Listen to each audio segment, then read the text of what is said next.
Vamos a nuestra siguiente clase de la serie de Torah. La serie de Torah. Ya está la imagen. Perdí por aquí con el problema del internet. Bueno. Serie de Torah y vamos a continuar. ¿Qué les parece? Ok. Bien. Hace 2 semanas concluimos con Sefer Bereshit, básicamente con el tema de Bereshit, y con la clase, por supuesto, sobre Shiloh, una clase que pues es muy importante, es muy importante, y que pues vimos la importancia, por supuesto, de la figura de Shiloh, del Mesías. Hoy vamos a continuar. La semana pasada ya nos metimos un poquito al libro de Shemot, puesto que era importante y era necesario retomar el tema del año bíblico, y ya detallamos un poco el asunto del nuevo año. Hablamos de las controversias y las nuevas posturas mesiánicas gnósticas, yo no sé cómo llamarles, enoquianas, de los calendarios de todo tipo. Pero bueno, la Torá y la misma historia del pueblo de Israel y el primer siglo y todo lo que sea en el primer siglo, el templo, pues no nos deja duda de los meses y de los años y cómo inicia. Así que bueno, por eso estaba la clase de la semana pasada determinada para eso. Pero vamos una vez más a Sefer Shemot. Ahora sí, ya estamos en el libro de Shemot de Éxodo, el libro de Éxodo, para comenzar temas ahora del libro segundo de el Humash, o lo que se conoce como Pentateuco, los 5 libros que se le atribuyen a Moshe, por supuesto. Y vamos a la clase el día de hoy, que tiene que ver con hoy vamos a ver solamente lo relacionado a unos temas, tal vez capítulo 1, 2 y 3, ya que hay bastante material, y quisiera que esta clase también fuera una especie de introducción a la serie de temas que vamos a tener sobre las festividades. Cuando lleguemos un poquito más adelante al año nuevo, vamos a empezarnos a introducir, una semana antes del año nuevo, vamos a empezarnos a introducir en las clases de preparación para las festividades, y a recordar, por supuesto, y a repasar todo lo que estudiamos año tras año, especialmente para los que se están incorporando por primera vez a las festividades y requieran saber. Hay clases, por supuesto, grabadas de años pasados para los que quieran adelantarse, pero de todos modos vamos a volver a ver los temas y a prepararnos oportunamente para las festividades, especialmente todo lo relacionado a las sombras proféticas.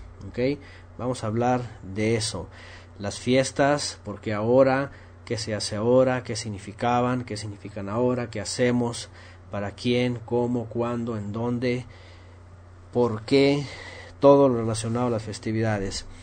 Y por supuesto que cuando hablamos de Pesaj, no está desligado al libro de Shemot, de los nombres, conocido como Éxodo, porque ahí comienza todo.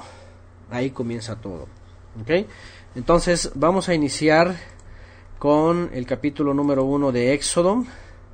Estamos en Éxodo, capítulo 1. Y vamos a leer esta primera. Bueno, vamos a recordar, porque no vamos a ir leyendo definitivamente tampoco todo el texto,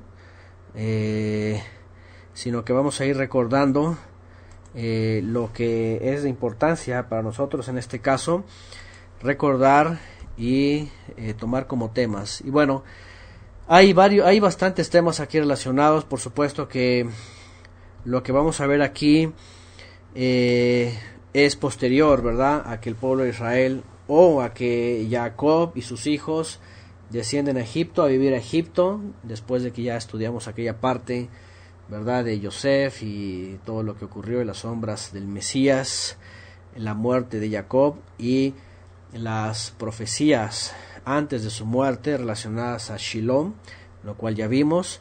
Finalmente el pueblo de Israel, o los 12 hijos de Israel, de Jacob, se introducen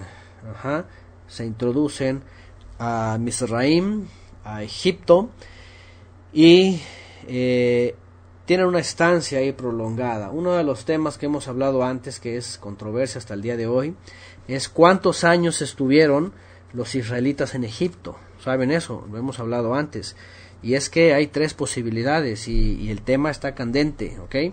Porque hay textos que aseveran, y es que la tradición judía también ha hecho esto, que aseveran que el pueblo de Israel no estuvo ahí más que 230 años. 230 años. O más bien 215 años. Y otros 215 años fueron en total los 430 años que se lee en el libro de Shemot, que estuvo el pueblo de Israel, incluidos desde que nació Isaac hasta que salieron de Egipto. ¿Okay?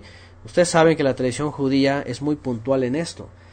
Y por eso hoy día cuentan 5.776 años desde la creación del mundo. ¿Okay?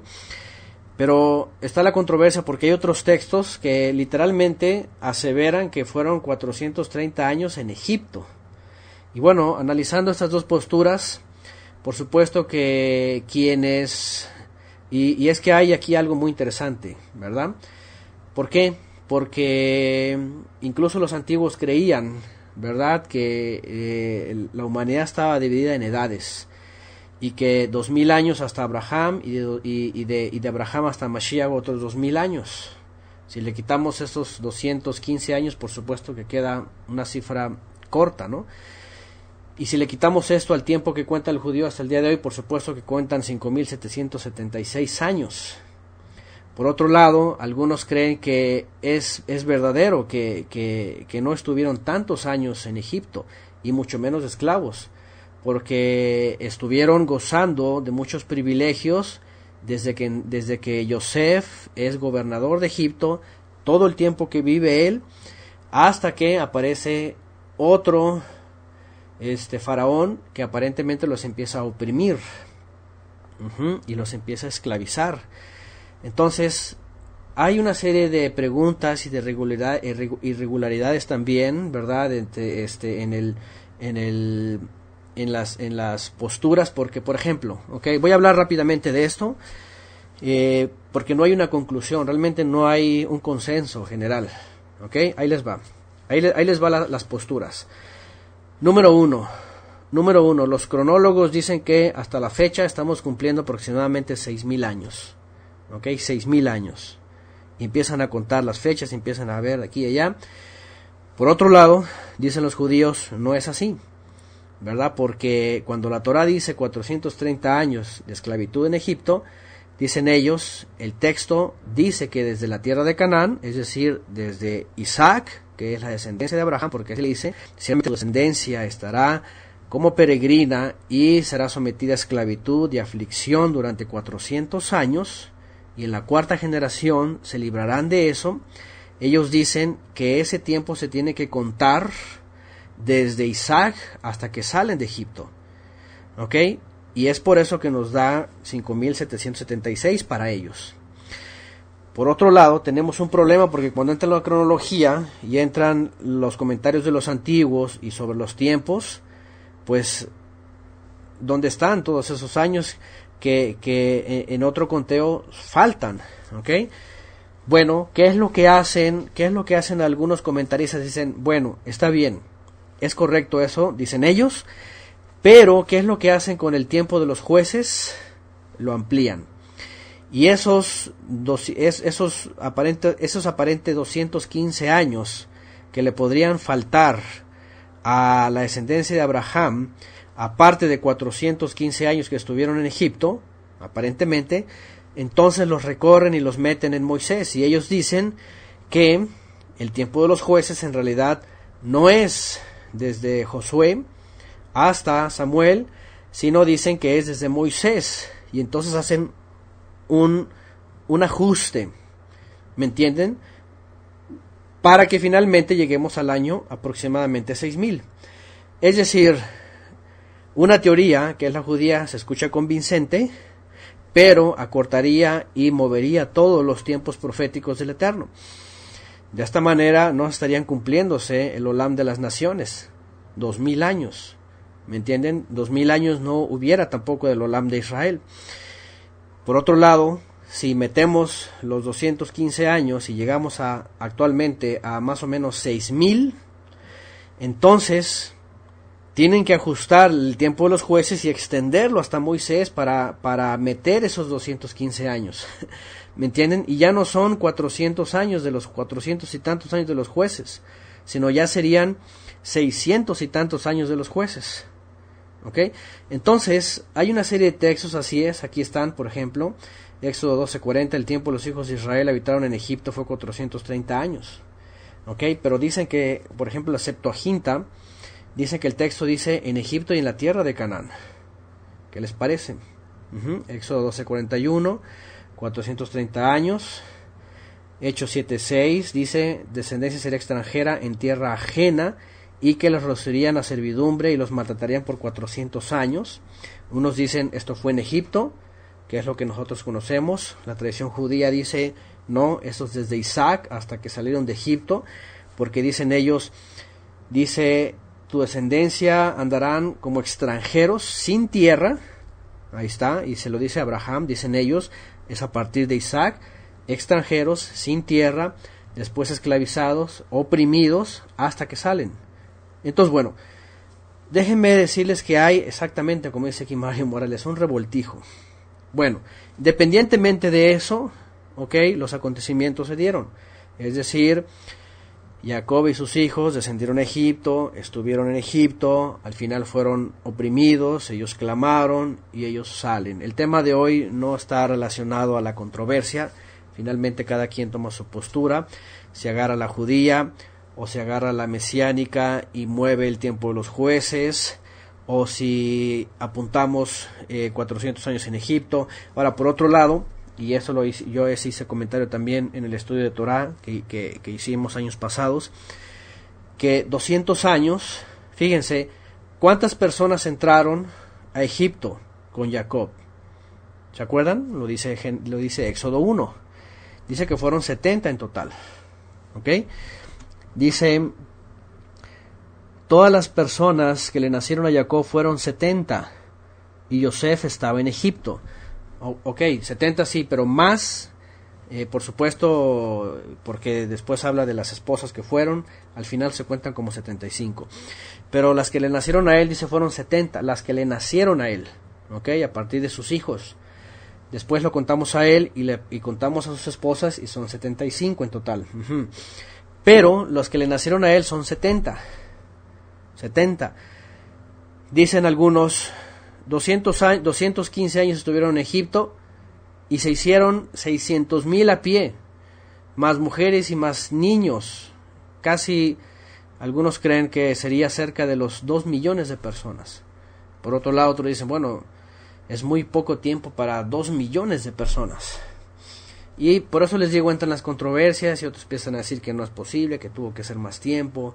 Y bueno, no nos vamos a meter realmente en esas controversias. Hasta el día de hoy sigue el debate. Los años en Egipto y Canaán, los años que se ajustan en la época de los jueces para llegar aquí a nuestras fechas, o los años que le acortan definitivamente y se queda como hoy día el calendario judío cuenta 5776, ¿no? 75-76. Bueno, el tema que más bien quisiera ver, y más que otra cosa, para irnos ya enfocando, irnos introduciendo en las festividades, puesto que ya estamos cerca de Pesaj, estamos a punto de cerrar el año bíblico, estamos como a 18 días de que termine el año, ¿ok? Ahora sí, ya se está acabando el año. El año final no fue en diciembre, ya sabemos todo esto. El año bíblico está a punto de concluir, en 18 días aproximadamente termina el año bíblico y comienza otro año nuevo, ¿ok? Y año nuevo va a ser un año también de preparación, festividad, luego entramos con las festividades del año nuevo. Pesaj, Matzot, todo esto. Vamos a gozarnos. Sabemos que cada año que comienza bíblico nos trae una esperanza más cercana de Mashiach. Todos sabemos que se acerca, y ya le queremos, ¿verdad? Ya le queremos ver, ya queremos que se manifieste. Así que viene un año en donde señales astronómicas, en donde se cumple un tiempo, en donde... Permítame apagar las bocinas aquí. En donde viene un periodo profético, vienen cosas interesantes. Este año que viene nos acerca más, pues sí, definitivamente al regreso de Mashiach. Y cuando vamos a entrar al fin de año y vamos a entrar a las festividades, y especialmente a Pesaj, que es la fiesta de la gran liberación, vamos a recordar esos acontecimientos. El acontecimiento importante finalmente no es cuántos años estuvieron exactamente y qué significa todo eso, sino más bien el acto mismo de el proceso que el pueblo de Israel llevó y que todos nosotros también llevamos. Incluso en estos textos que vamos a ver aquí hay un parteaguas en la vida del pueblo de Israel. ¿Okay? Hay una forma en donde el Creador, fíjense, incluso eso, y nos ha pasado a nosotros, al pueblo de Israel se le manifiesta el Creador de una forma diferente, una forma renovada, una forma poderosa. Y eso se lo dice a Abraham, eso se lo dice a Moisés. A Moshe le dice a Abraham, a los patriarcas, me presenté como Elohim, el poderoso, ¿verdad? O Dios, como suelen traducir en nuestras Biblias. Y muchos así lo conocimos. Ajá. Dice, pero ahora me voy a manifestar a ustedes como quién. Como quién. Como soy el que soy. El yo soy. Ejie Asher Ejie. Ahorita vamos a llegar a ese texto en donde Israel viene a entrar a un nuevo nivel. Y así nosotros, cuando estábamos en esclavitud, cuando estábamos en Egipto, cuando estábamos oprimidos, viene la gran liberación, que es a través de Mashiach, viene la libertad de Él, y entonces nos acercamos en un nuevo conocimiento del Creador, y que se nos manifiesta como Padre. El gran Yo Soy, que se le manifestó a Israel, que nosotros sí lo conocimos, el gran Yo Soy, Ejie Asher Ejie, se manifiesta ahora como Padre, en el momento de ser ser liberados en esta gran liberación que hace Mashiach. Ya llegaremos ahí. Por ahora vamos a recordar que el Eterno, fíjense algo muy interesante, y vamos a la siguiente etapa. Cuando muere Yosef, vimos que él cumple su vida, ¿verdad?, su ciclo, y todas las profecías que estaban en él, o pues sí, las profecías que se habían profetizado sobre él, o él mismo había visto, y finalmente viene la redención, ¿verdad?, a todas las naciones, en su época, y a los hijos de Jacob, a los hijos de Israel. Y se acaba una figura profética. Pero después entra otra figura profética, que es Egipto, el lugar que los recibe, el lugar que les da esperanza, el lugar donde había alimento. Fíjense, Egipto, Faraón, el que después viene a representar a Hasatán, pero que al principio representa al Padre, ¿verdad? Y Yosef al Mashiach, el pan de vida que da pan a los suyos y pan a las naciones. Aquí comienza a darnos otra faceta. Fíjense qué interesante, darnos otra faceta. ¿Cuál faceta? ¿Cómo comenzaron los primeros creyentes? Y aquí está la clave. ¿Cómo comenzaron los primeros creyentes en Yeshua hace 2000 años? ¿Verdad? Incluso los discípulos, entrando junto con las naciones, a aquel que está a la diestra del Padre, en el cual tenemos acceso al Padre, ¿verdad? Y nos convertimos hace 2000 años la humanidad en un refugio de redención. Pero tan pronto pasa el tiempo de un siglo a otro, y en el segundo siglo y en el tercer siglo, esto que era pan de vida, eso que era la entrada al Padre, esto que era un confort, una alegría, un gozo, esto que era la fe, cambia. Dice la Escritura que después de que muere Yosef, en las siguientes generaciones, el pueblo de Israel empieza a crecer, empieza a hacerse mucho, empieza a multiplicarse la congregación de Israel. Y en Egipto empieza a tomar otro tono. Y entonces viene un faraón que no es como el anterior. ¿Se acuerdan? ¿Qué pasó con los primeros creyentes en el primer siglo? Que de pronto les presentaron una fe que no era la misma. Les presentaron a un Dios que no era Elohim, a un Dios que no era Avinu Shebashamayim, ¿verdad? A un faraón y a un sacerdote que no era el Cohen Hagadol Yeshua HaMashiach. Se dan cuenta también, el libro de Éxodo nos muestra eso. ¿Y qué pasa con los primeros creyentes? Empiezan a peregrinar. Empiezan a peregrinar hace 1800 años. Y empiezan a peregrinar entre todas las naciones. Y empiezan a pasar como una característica de esclavos de un sistema. ¿Cuál sistema? Un sistema religioso que en el año 325 comienza a formarse con un nuevo faraón, ¿verdad? En el Imperio Romano, que ya para el 500 y algo, 540 y tantos, viene a ser lo que se llamó el Sacro Imperio Romano.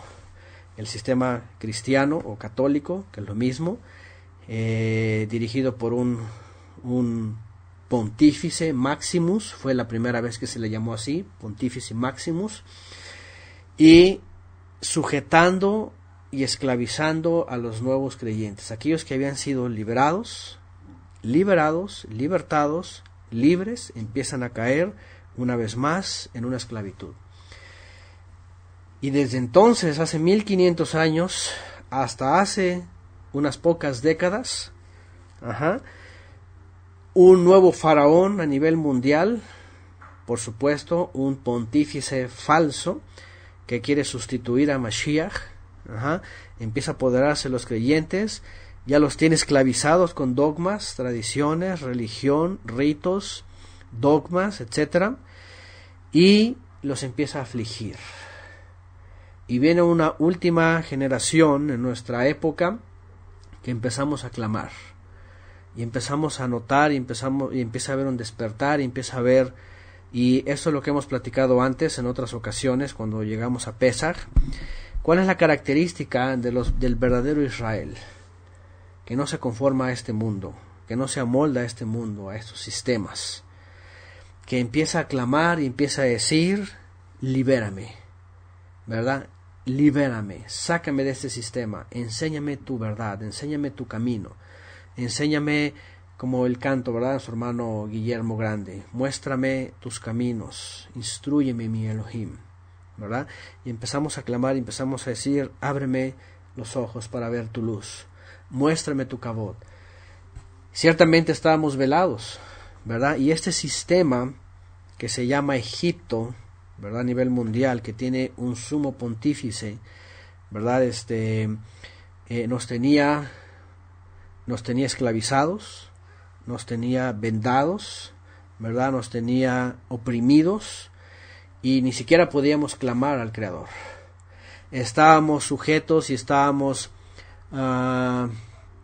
confinados a la religión, a los líderes, incluso en el cristianismo, que ya es un camino a la libertad, ¿verdad? Un paso para la libertad. Aún estábamos confinados, ¿a qué? A hombres, al mismo sistema, ¿verdad? A los mismos dogmas, a los mismos ritos, a las mismas tradiciones. ¿Cierto o no cierto?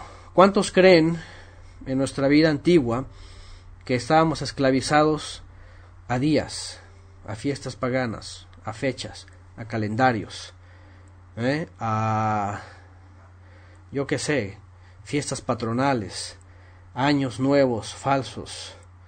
Así estábamos todos, realmente. Y nosotros podríamos decir a lo mejor en otros sistemas, yo soy libre, y yo soy libre, y en tal Mesías soy libre, y en tal soy libre, y yo... Pero no, la verdad es que estábamos confinados, nos habíamos confinado a un sistema y a un faraón, ¿verdad? Que tenía sacerdotes también, y que tenía líderes y todas estas cosas, ¿no? Entonces la verdad es esa. Bueno, digo, estoy pensando en los que estábamos en estos sistemas, pero hubo otros hermanos que a lo mejor por otras circunstancias y por otros tonos de otros sistemas iban sido llevados a lo mejor no sé a otro tipo de cosas, ¿no? Más difíciles tal vez, enfermedad, oscuridad, ateísmo, yo qué sé, muchas otras cosas, ¿no? Sí, ateísmo, no sé, ciencias ocultas, sufrimientos, etcétera. Es decir, se dan cuenta que hay un faraón todavía allá afuera, que está sujetando las naciones, que en un momento a otro, ese Yosef cuya sombra ya vimos, ¿verdad?, cumplida en Yeshua, que trajo el pan de vida y enseñó su instrucción y dijo, aquí estoy, en un momento que ya no estuvo, que se ausentó, entonces el faraón nuevo que entra, hace 1800 y tantos años, empieza a apoderarse del pueblo, empieza a apoderarse de los hijos de Elohim. ¿Se dan cuenta? Y entonces empieza a hostigar y empieza a maltratar y empieza a esclavizar, y durante 2000 años, todo ese tiempo, ¿verdad?, de oscurantismo, se quitó la palabra, se comerciaba, se quitó el aceite, la unción, y se levantó este faraón, y hasta el día de hoy, apenas hace unas décadas, a lo mejor medio siglo atrás, empiezan los verdaderos hijos a clamar y decir, hazme conocer tus caminos, ¿verdad? Enséñame tus sendas. Quiero aprender, quiero entender, quiero ver la realidad, la verdad. Yo creo que todos pasamos por este proceso y empezamos a ver que finalmente en los sistemas que estábamos confinados, finalmente están sujetos a este faraón del mundo. Cuando vamos a llegar a Pesaj, ya entramos en Éxodo, cuando vamos a llegar a Pesaj es la fiesta de la libertad, es la fiesta de la liberación, bueno, más que libertad, liberación de estos sistemas. Es la fiesta de la gran liberación. Cuando nos vamos a preparar para Pesaj y comenzamos con Éxodo, nos va a venir todas las sombras proféticas del gran Éxodo que está a punto de cumplirse cuando regresa el Mesías. Porque en Éxodo comienza una nueva etapa, bueno, más bien otra cara de la redención. Otra cara de la redención. ¿Cuál es otra cara de la redención? Que tienen que salir de un sistema y de un tutor, pero tienen que ser probados para ir por un desierto, por 42 lugares, por 40 años, siendo probados, para llegar al lugar en donde viene otra figura del Mesías, Yehoshua, ¿verdad?, llamado antes Joshea, y es el que va a usar para introducirlos a la tierra prometida, cuya sombra, por supuesto, anuncia a Yeshua HaMashiach, que va a encontrarnos justo en el momento en que nosotros estemos en el filo del desierto, ¿verdad?, para poder ver la verdadera tierra prometida que está en Shamaim, es decir, la verdadera promesa. Éxodo y todo lo que vio el pueblo de Israel es una sombra profética de todos nosotros, ¿verdad?, que fuimos de pronto cambiados de guía y un sistema usurpador religioso que nos entenebreció, que nos sujetaba con mentiras y con engaños, con religiones y con dogmas, y que llega un momento en donde pedimos ayuda.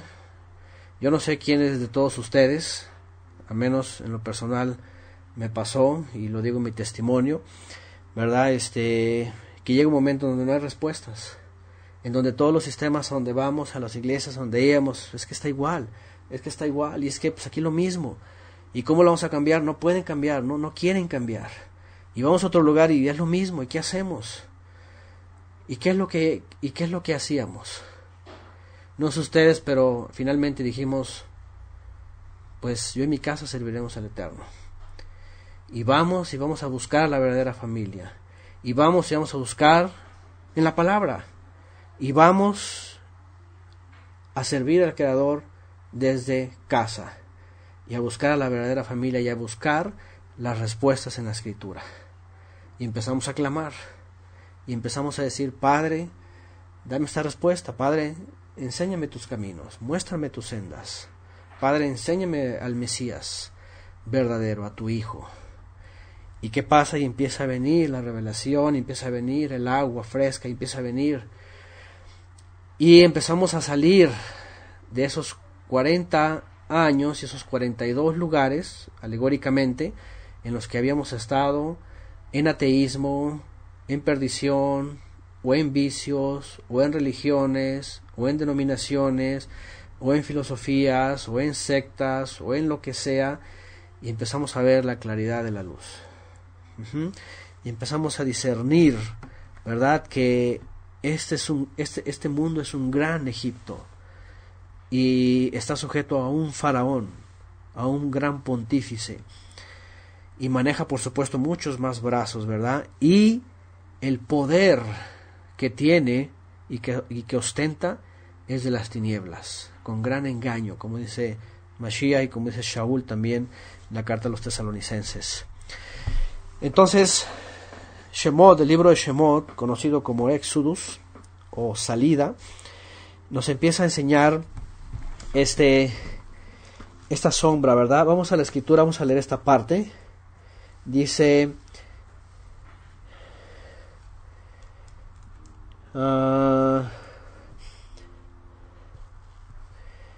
dice que Faraón los empezó a molestar y a oprimir, pero ellos se multiplicaban. Dice, entre más los oprimían, más se multiplicaban.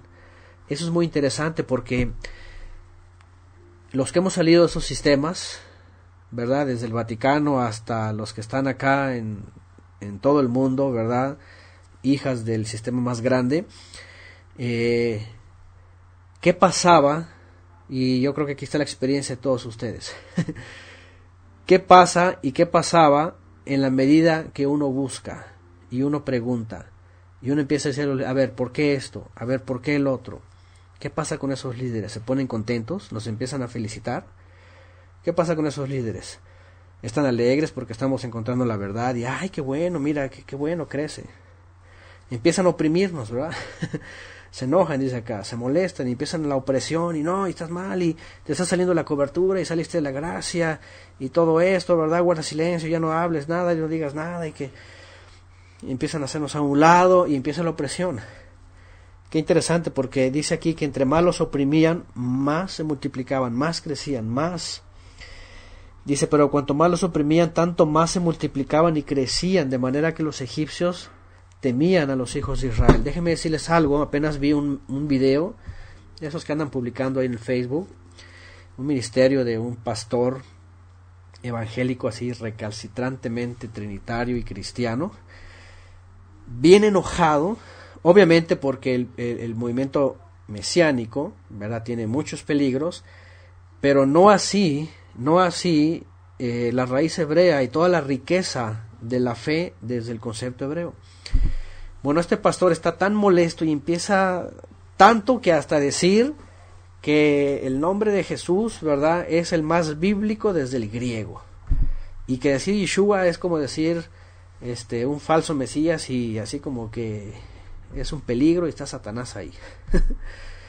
Y está bien enojado y está diciéndole a todos sus feligreses, ¿verdad?, que todo este asunto del concepto hebreo, de Shabbat, las fiestas, es una herejía, y que cuidado y que todo eso. ¿Saben qué? Están enojados. Fíjense nada más, están molestos. ¿Por qué? Porque cada vez más creyentes empiezan a decir, oye, ¿qué no es el Shabbat, el día de reposo? ¿qué no es el Shabbat, el día del Señor? ¿Por qué guardamos domingo? Oye, ¿por qué Navidad? ¿Y por qué esto? ¿Qué no es romano y es pagano? No, es que están redimidos. Pero ¿para qué redimir si tenemos las verdaderas fiestas del Señor?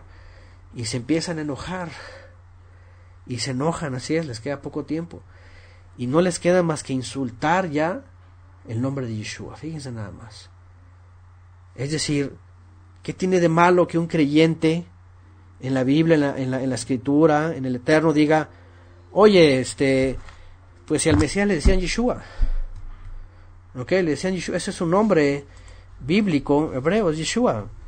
¿Por qué alguien tiene que venir a enojarse? Y decir, no, el griego dice que es Jesús, y ahí estaba, y casi traía su gafet que decía Jesús, aquí su gafet, y todos lo mencionaban así. ¿Cuál es el problema? ¿Por qué se molesta? Que si es Shabbat, oye, aquí dice que el día de reposo llegó el Señor. No, es que se cambió, y el domingo el Señor resucitó, y ¿por qué se molestan demasiado? ¿Sabes qué? Entre más crece el pueblo que está siendo redimido de ese sistema egipcio de la cruz de Tamuz, y ya saben todas estas cosas, entre más creyentes están saliendo de todos esos ídolos, símbolos, días, fiestas paganas y todo eso, más los oprimen.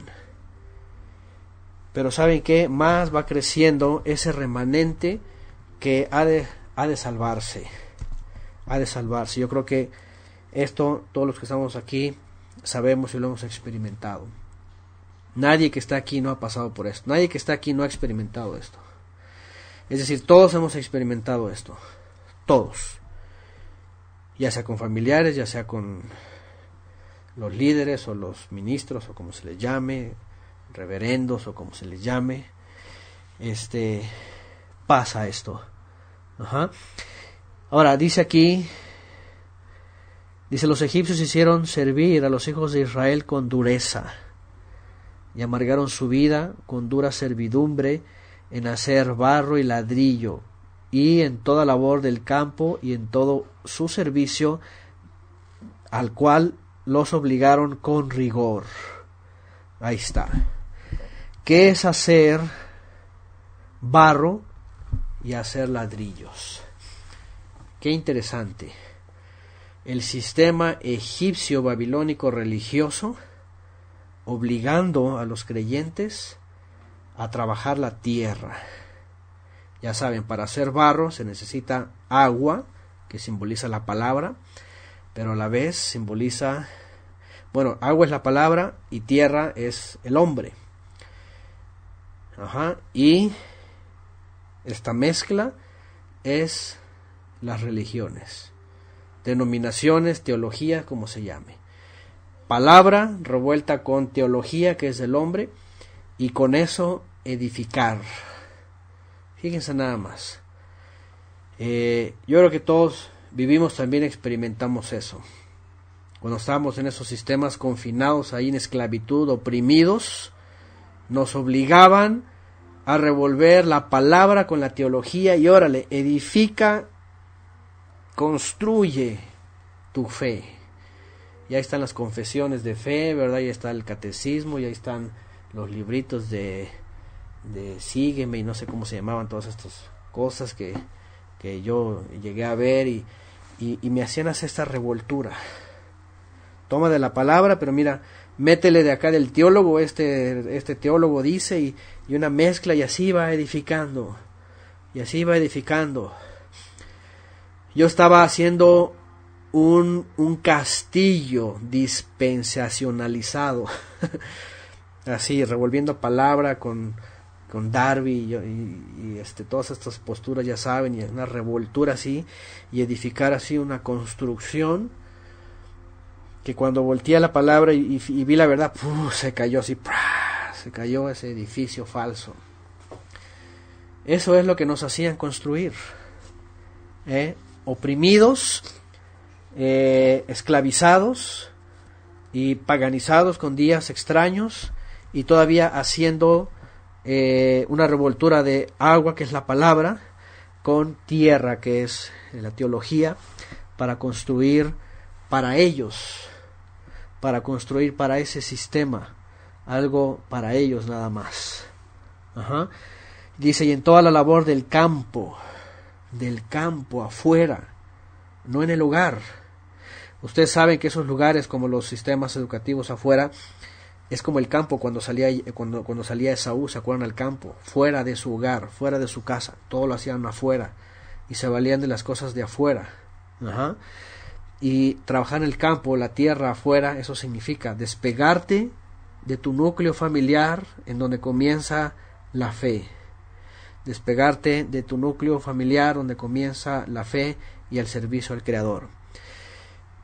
Y por eso más adelante, cuando vemos que Faraón finalmente va cediendo, es muy interesante porque Faraón llega un momento en donde dice, está bien, Moshe, está bien, vete tú, vete y llévate a los varones y llévate a las mujeres, pero déjame los niños, aquí déjamelos, yo te los cuido. ¿Dónde han visto esa figura? En las iglesias también. Mándamelos, yo te los instruyo, vente a la escuelita dominical y mira, aquí les vamos a enseñar y aquí tenemos los libritos, ¿verdad? ¿Y qué les enseñan? Esto. Hacer bloques de barro para seguir construyendo sus monumentales teologías. ¿Y qué hace el sistema allá afuera también? Mándamelos, yo te los educo. ¿Qué es lo que quería Faraón? Váyanse ustedes, váyanse los grandes, hagan lo que quieran, pero déjame aquí a los hijos. Por eso Moshe dijo, nos vamos todos, y nuestros hijos y nuestras hijas y los ancianos, y todos nos vamos, porque todos vamos a servir al Creador. Lo que estoy hablando es una sombra profética que se está viviendo en nosotros para que vayamos entendiendo cuando nos vamos acercando a Pesaj, cómo vamos a llegar a Pesaj. Yo sé que todos estamos en un proceso, algunos van a decir, hermano, yo todavía no soy completamente libre, lo entiendo. Nosotros pasamos por lo mismo, especialmente los que están por primeras veces, que los días, que no pueden, que trabajan, que esto, que el otro, que dificultades, que la familia, todos pasamos por los mismos retos. Pero lo que voy es de que en la medida que vayamos gozándonos y deseando esa gran liberación, el Padre nos la va dando. En la medida que clamemos, mándanos esa gran liberación y envía de nuevo el libertador, Él lo va a hacer para nosotros. Cuando vemos estas sombras en nuestra vida, empezamos a ver y también a entender cómo vamos a llegar a Pesaj. Cómo vamos a llegar a Pesaj siendo verdaderamente libres. Yeshua dijo eso. Conozcan la verdad y la verdad los va a hacer verdaderamente libres. Y es que hay una infinidad de tipos de esclavitud en este sistema del mundo y de Faraón. Pero a la medida que vamos pudiendo nos vamos liberando y liberando y liberando. Y el hecho de llegar a Pesaj, es decir, nos vamos liberando. A lo mejor algunos ya pueden decir, yo soy más libre ya que esclavo. Algunos otros pueden decir, yo voy a la mitad del desierto, voy caminando, estoy en sequedad, o estoy en aflicción, o estoy en dificultad. A lo mejor nos dirá, yo estoy comenzando, pero quiero llegar a aquel lugar en donde va a aparecer ahí el gran libertador para finalmente introducirnos a la verdadera promesa que es el Mashiach en los lugares celestiales. Y sigue diciendo la Escritura, amargaban su vida con servidumbre, dura servidumbre. Y fíjense, habló el rey de Egipto a las parteras, verso 15, 1:15, de las hebreas, una de las cuales se llamaba Cifra y otra Fua, y les dijo, cuando asistan a las hebreas en sus partos y veáis el sexo, si es hijo, matadlo, dice, y si es hija, entonces viva. ¿Qué representaban los hijos para Faraón, para todo el sistema? Vean, quitarle la vida, privarlos de su vida, era acortarles, por supuesto, la fuerza, ¿verdad? Amputarles el liderazgo, la dirección. Por supuesto que el varón tiene una encomienda del padre, la mujer tiene otra encomienda del padre, y lo que quería Faraón era debilitar al pueblo de Israel, ¿verdad? Para que no creciera más y sobre todo no se fortaleciera con varones que pudieran afrentarlo a él. ¿Y qué es lo que pasa también en todo este sistema? ¿Qué hacen con nuestros hijos? Bueno, ya varón y hembra, ¿verdad? Ya todos los meten ¿a dónde? Los meten a encajonarse en el sistema del mundo materialista y les empiezan a dar desde chicos todo tipo de gustos y deseos, ¿verdad? Especialmente quieren destruir, matar la vida espiritual de nuestros hijos. ¿Con qué? ¿Con qué? Pues con todo lo que el rey allá afuera tiene servido en la mesa, ¿verdad? Y ahí, ¿desde qué? Por supuesto, desde la famosa escuela, pasa por las modas, el deporte, la tecnología, el arte, ¿qué más? Podríamos hablar de muchas cosas. Y empieza el sistema a llevarse a nuestros hijos, ¿verdad? O pretende llevarse a los hijos, ¿verdad? Y perderlos, es decir, muerte espiritual. Cuando vean un hijo, muerte espiritual, y le quieren dar una vida material acá abajo, una vida material. Y eso también hace Faraón hoy día, y lo hacía antes. Bueno, antes obviamente los mataba o los querían matar, ¿verdad? De plano, totalmente. Perdón, hubo una pequeña interrupción, creo, del audio, pero ya regresamos. A ver. Ya, ¿verdad? Ok. Bien, entonces, estas figuras son muy interesantes. Está el control de las mentes también, dice Edith, ¿verdad?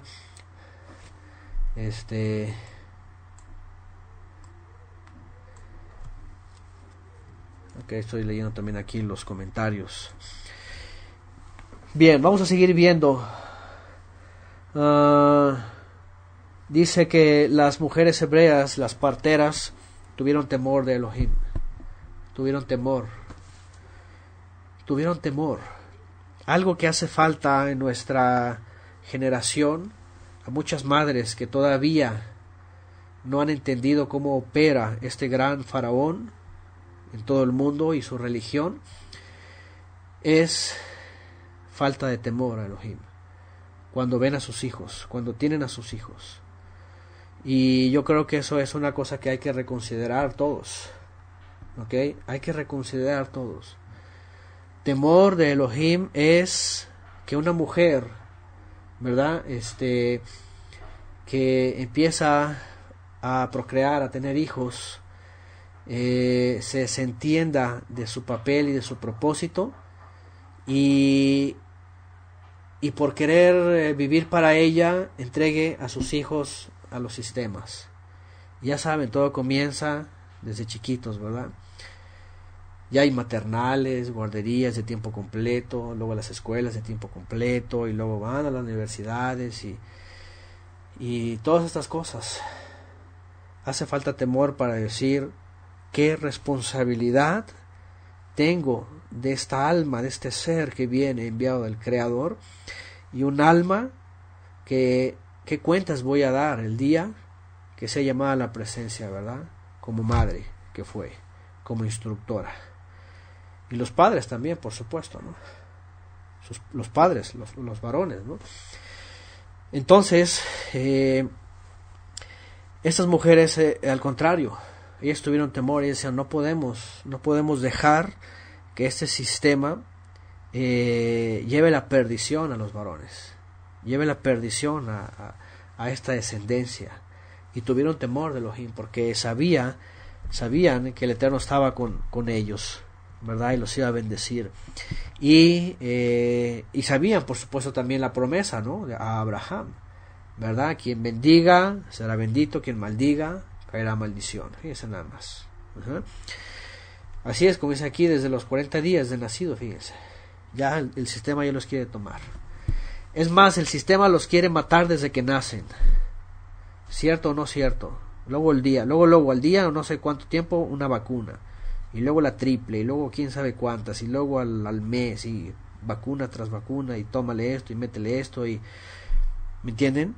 Este recurso médico es bueno cuando obviamente se puede aprovechar. Pero otro es la mafia que está detrás de todos estos sistemas que quieren destruir a la humanidad. Que quieren destruir a la humanidad.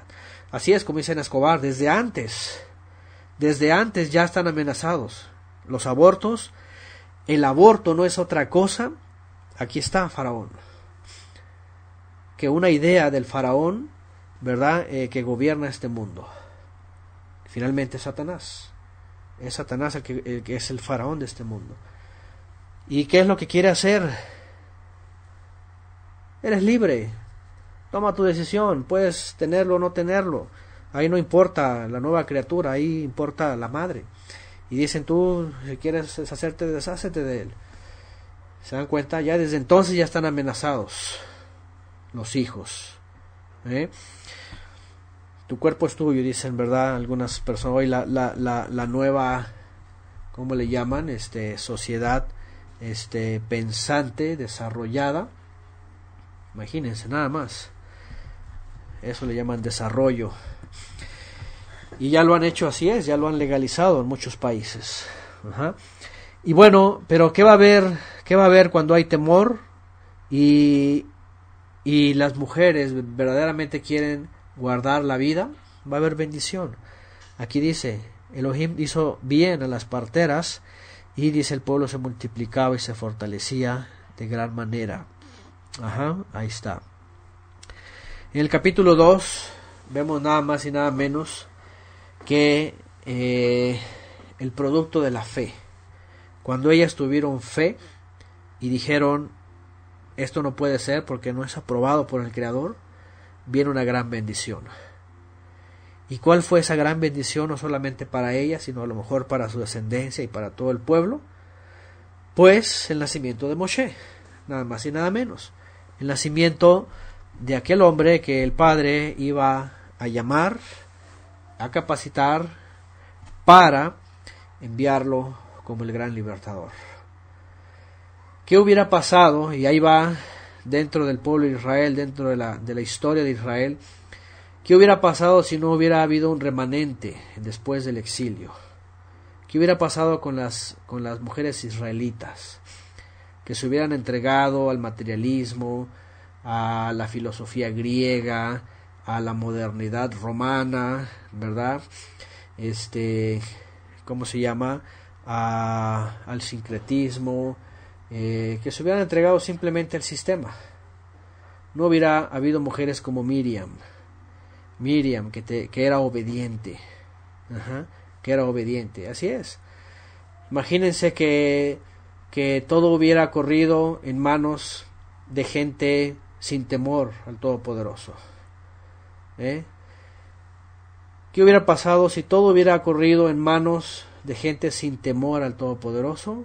Pues ni siquiera hubiera habido remanente, ni siquiera hubiera habido Abraham, ¿verdad? Si no hubiera habido una buena disposición de esas almas. Y así tenemos a una mujer israelita, ¿verdad? Viviendo en Nazaret, desposada con un varón israelita también, que tiene la dicha y la bendición de ser la que vea nacer al Mashiach. Fíjense nada más. Entonces, aquí vemos algo muy interesante. El pueblo de Israel se llegó a esforzar, no todo por supuesto, pero un remanente guardaba la fe, la fidelidad, la esperanza, esperando el Mesías, y así es como reciben finalmente esa bendición, ¿verdad? Porque ya estaba prometida y esa descendencia que se había guardado iba a ser la depositaria de el Mesías. Y así nace Moisés también, así nace Moshe, ¿verdad? Ya sabemos también su historia, por supuesto que estuvo bajo la amenaza, ¿verdad? De el faraón, y Dice, vamos a leer esta parte. Ahora hemos hablado en el verso 2. Dice que cuando le vio, ¿verdad? Yochebed, dice que le vio y vio que era un niño top. ¿Se acuerdan que hemos hablado de esto? No sé en sus versiones cómo viene. En la Reina Valera, por ejemplo, dice, y viéndole que era hermoso, le tuvo escondido 3 meses. En el hebreo dice que era top, era bueno, ¿verdad? Y bueno quiere decir, este niño tiene algo más que la apariencia de ser un bebé bonito, ¿no? Y todos los bebés son bonitos cuando nacen, por supuesto. Pero Yochebed lo que alcanza a ver es, y fíjense qué interesante, aquí es donde se ve la fe de las mujeres y de los varones, por supuesto, de los padres, ¿no? Cuando ven más allá de lo que solamente los ojos humanos ven, cuando los ojos espirituales pueden discernir que el padre va a hacer algo con alguien. Y eso le pasó a Yochebed, la madre de Moshe, que cuando lo vio dice, algo bueno hay en este niño. Porque no es como para decir otra expresión, como decir Yofi, es lindo, ¿verdad? No sé, un bebé Yofi, un bebé lindo, bonito, así, hermoso. No, dice Kitov, ahí está, Kitov, que era bueno. Bueno, ¿cómo que bueno? Así, ¿bueno de qué o cómo? ¿Qué significa bueno? Bueno, en hebreo quiere decir algo bueno. El padre quiere hacer algo especial. Dice la Huneman, dice varón viéndole gracioso. Dice la Huneman, dice gracioso, ocultóle 3 meses. Bueno, según las traducciones lo que quieren transmitir, ¿verdad? Pero en hebreo dice kitov, tan bueno. Y eso es, algo bueno quiere hacer el padre con este niño. Es especial. Algo se plantea el creador. Y entonces ella discierne y puede entender y dice que lo oculta, lo esconde. Y dice que no le pudo ocultar más y bueno, ya sabemos la historia, ¿verdad? Tiene que ponerlo en una pequeña embarcación chiquita, bueno, le llaman Moshe, de ahí viene el nombre, Moisés. Y ya sabemos la historia, lo deja en el río, la hermana Miriam va y lo observa y finalmente llega en manos de la hija de Faraón y lo adopta, ¿verdad? Lo hace suyo y crece nada más y nada menos que en el palacio, ¿verdad? Y bueno, en la escritura no da muchos detalles sobre esto, ya saben, las películas de pronto pues, ahí les meten algunas adaptaciones, ¿verdad? Sobre lo que pasó y todo esto, y la escritura solamente se va hacia el momento en que él huye,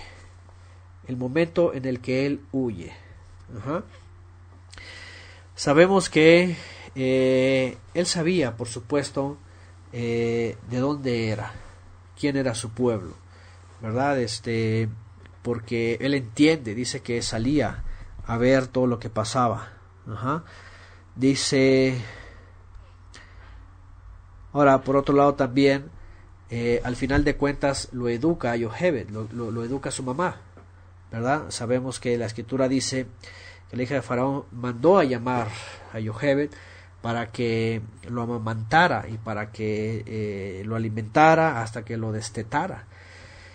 Y se entiende que, por supuesto, siempre estuvo en contacto con ella, ¿no? Es decir, o al menos estuvo en contacto con su pueblo.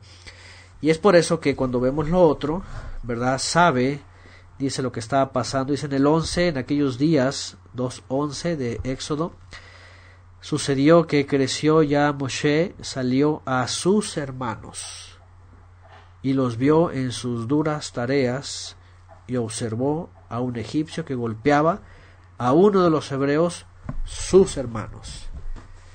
La identidad la conocía, sabía de dónde era, por supuesto, ¿verdad?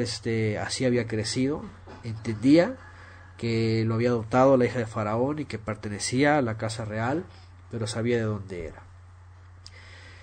Y obviamente en aquella época, ya sabemos, 40 años antes, porque aquí ya va a llegar el momento en el que huye, y vemos en la escritura que él tenía 40 años cuando huye, es decir, los últimos 40 años del pueblo de Israel la habían pasado muy mal. Estaban siendo no solamente esclavizados, sino estaban siendo afligidos. La primera generación y la que sigue les iba muy bien. Les tocaron las mejores propiedades en la tierra de Egipto, la tierra del norte, la más fructífera, ¿verdad? Pero después, en la época que nace Moshe, empieza ya Faraón a ver la multiplicidad y entonces empieza a mandar a matar a los niños, ¿verdad? Cosa que no lo logra. Y a partir de ahí ya están siendo afligidos. Y nace Moshe y crece, y a los 40 años siguen afligidos. Y es cuando él va y se da cuenta de lo que pasa, y finalmente él conoce, más bien entiende su identidad y sabe que tiene que hacer algo. Y bueno, ya sabemos que él finalmente toma a un egipcio y lo asesina, ¿verdad? Porque cargan la mano demasiado el pueblo de Israel, y él comete este acto, y finalmente Faraón sabe y dice que tiene que huir. Hemos hablado de eso también cuando estudiamos las clases. ¿Qué es haber matado a un egipcio? ¿Qué es esa iniciativa? Obviamente cometió un delito ahí, ¿verdad? Él podríamos decir, actuó con, podríamos decir, en defensa propia, ¿no? En defensa de un débil. Bueno, vemos justicia, pero en un sentido profético, podríamos decirlo, midráshico. ¿Qué es lo que hace? ¿Qué es lo que hace Moshe? Moshe sabía su identidad. Su identidad es hebrea. Su identidad es del pueblo que tiene la promesa y la bendición. Y por supuesto él sabe también la profecía, y él sabe que va a llegar un momento en que Elohim los va a visitar, puesto que Yosef les dijo eso. Antes de morir Yosef les dijo, ciertamente el Todopoderoso los va a visitar. Los va a visitar y los va a llevar a la tierra prometida. Y ellos sabían eso, ¿verdad? Pero al final de cuentas el Padre usa esto para orillar a Moshe a ser llamado. Y el hecho de él, entendiendo su identidad y poder entender lo que está pasando, da el primer paso cuando tiene que matar a un egipcio. Hemos hablado de esto en un sentido figurativo, que es cuando nosotros, fíjense, cuando nosotros nos decidimos a dar el primer disparo, podríamos decir, ¿verdad?, a ese que nos está esclavizando del sistema. Así es, a ese que nos está atormentando, que nos está afligiendo, que nos está haciendo construir un edificio con la mezcla de la palabra y la teología, o las doctrinas, o la filosofía, o lo que sea, el ateísmo, lo que sea, y decirle, ya basta, se acabó. Es decir, ustedes piensen por un momento, en el momento que dijeron, ¿sabes qué? Se acabó pastorcito, o se acabó predicador, o se acabó líder, o se acabó papa, o se acabó sacerdote, o se acabó lo que sea. Cuando ustedes fueron con esa autoridad o con esa persona que estaba así encima y dijeron, ¿sabes qué? Se acabó. Ahí le dan muerte al egipcio. Se acabó el egipcio. ¡Fum! ¿Y qué es lo que va a pasar con el sistema? Se les va a venir encima. Se les viene encima. ¿Y ustedes qué tienen que hacer? Vámonos, huir. Vámonos, como dicen aquí en México, patitas, ¿para qué las quiero? Dicen por ahí coloquialmente. Es decir, a correr. Y cuando salimos de esos lugares nos vemos solos, acorralados, y tenemos que empezar a cruzar por un desierto. ¿Quién cruzó por un desierto árido? Y este no es la estepa, este sí es un verdadero desierto. Mientras era perseguido, atacado, señalado por ese sistema egipcio. Y iban solos, iban con sed y sed y sed. Y mucha sed, decir, ¿dónde estás, agua? ¿Dónde estás, vida? ¿Dónde estás, Creador? Ahí está, es una sombra que cada uno de nosotros vivimos.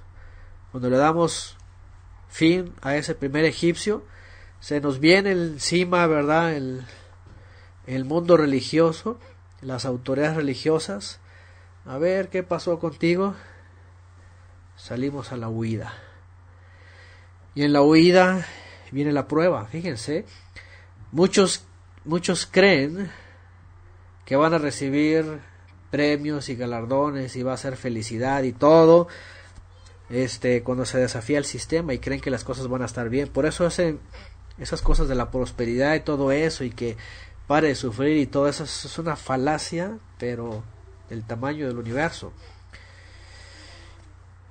¿Por qué? Porque cuando empezamos a desafiar al faraón y a todos sus achichincles, decimos aquí en México, sus súbditos, y tenemos que huir, comienza la dificultad. Moshe tuvo que cruzar el desierto solo, ¿verdad? No tomó nada, simplemente, fíjense nada más, es una de las partes de Pesa, cuando vamos a hablar de eso, solamente agarra sus cosas y vámonos.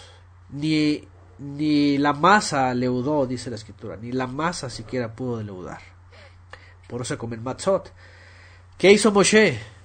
Dijo, vámonos. Y yo no se llevó nada, ni colchón, ¿verdad? Ni nada, ni pantallas, ni nada, ni lujos, ni nada. Dice por ahí un predicador, 40 años vivió Moshe en Egipto y se convirtió en hijo de papi, ¿verdad? Y dice, pero tuvo que pasar otros 40 años en el desierto purificándose y limpiándose y quitándose de todo lo junior para venir a ser el siervo del Eterno. Porque antes era siervo de Faraón. Antes era siervo de Faraón. Y era el junior. Ajá. Pero cuando se atreve a matar al primer egipcio, es decir, porque bueno, cuando vamos a ver más adelante, mueren muchos egipcios. Es decir, va a llegar un momento, y bueno, yo no sé, pero en cada momento de ustedes, en donde ya no nada más va a ser uno. Se van a agarrar todo el sistema, y a toda la bola de predicadores y toda la bola de mentiras teológicas que dicen allá afuera, y a cortar cabezas, a cortar cabezas con la palabra, con la pura palabra, con la espada que penetra y es de doble filo. Entonces Moshe nos enseña que hay que desafiar el sistema, que hay que reconocer nuestra identidad para regresar a ella y desafiar el sistema y acabar con el primer elemento que se nos pone encima, que nos estaba atormentando, que nos estaba dando de látigos para seguir construyendo esos muros con esa mezcla, ¿verdad?, humana. Y entonces él huye y tiene que cruzar el desierto, los padecimientos, para finalmente estar preparado su corazón para el encuentro con el Creador. Ahora, él dice obviamente que llega a tierra de Madián, encuentra a sus hijas, ya saben, esta parte de la historia también de Moshe, llega con Yitro o Jetro, que es Reuel, y por ahí hace una hazaña, ¿verdad?, con las hijas y unos pastores que están por ahí, y finalmente se queda en casa de Jetro, ¿verdad?, y dice que le concede Reuel a Séfora, su hija mayor, y la hace esposa de Moshe, y tiene su primer hijo que se llama Gershón, ¿verdad?, que es forastero. Dice aquí, significa forastero. Dice, porque soy forastero en tierra ajena. Y bueno, dice que estuvo ahí. Después vamos a ver la escritura que dice que estuvo 40 años, ¿verdad?, fuera. 40 años en Egipto, 40 años en el desierto, con su suegro, preparándose. Y bueno, todo esto fue un proceso también. Saben, el número 40 siempre habla de prueba, ¿no? Siempre habla de una prueba, siempre habla de un tiempo de ser probados. Y eso pasaba con Moshe durante todo ese tiempo, y eso pasa con nosotros. Nosotros también, cada uno de nosotros, por supuesto, entramos en periodos de prueba, en periodos en donde a veces, y yo creo que todos llegamos a lo mejor en esta etapa, o algunos están en esa etapa, y están en la desesperación, y dicen, ¿y qué hago? ¿Y qué creo? ¿Y qué oigo? Y es que aquí acá, y es que aquí allá, y es que dicen, y están así en la confusión, y en la prueba, y en el fuego, y ¿verdad? ¿Y qué se necesita ahí? ¿Qué es lo que se necesita? Bueno, se necesita tener concentración y tener dedicación, seguir apartándonos, ¿verdad? De ese Egipto. Fíjense algo muy interesante que también se suele decir. Ajá. Está Albert Andrés, que reiteradamente nos habla, ¿verdad? De su antigua afición, el PlayStation. Dice, yo le metí 3 puñaladas al PlayStation, dice Albert. Bien, Albert, aplausos. Es una cosa que dice que tenía ahí, era un egipcio que tenía encima Albert, y dice que lo apuñaló. Ok, mató al egipcio cibernético, así es. Muy bien, así hay que ser. De veras, ahí no hay que tentarnos el corazón, ¿verdad? Porque regularmente el sistema nos atrapa ahí, ¿verdad? En nuestros gustos, en las emociones, en la nostalgia, en la emoción, ¿verdad? En todos esos sentimientos, sentimiento, ¿verdad? Enamoramiento, ¿verdad? Todas esas cosas que son egipcios, ¿verdad? Que nos tienen ahí esclavizados. ¿Sabes qué? Pues, órale, acabarse los egipcios. Bueno, son los procesos de la vida para llegar a la luz. Entonces les iba a decir algo que se suele decir también de Moshe y del pueblo de Israel, es esto, fíjense. Dice la escritura que el Eterno, cuando se decide sacar a su pueblo, lo saca y en 3 días ya está afuera, en el desierto, libre. Pero dice que le llevó 40 años sacar a Egipto del corazón de Israel.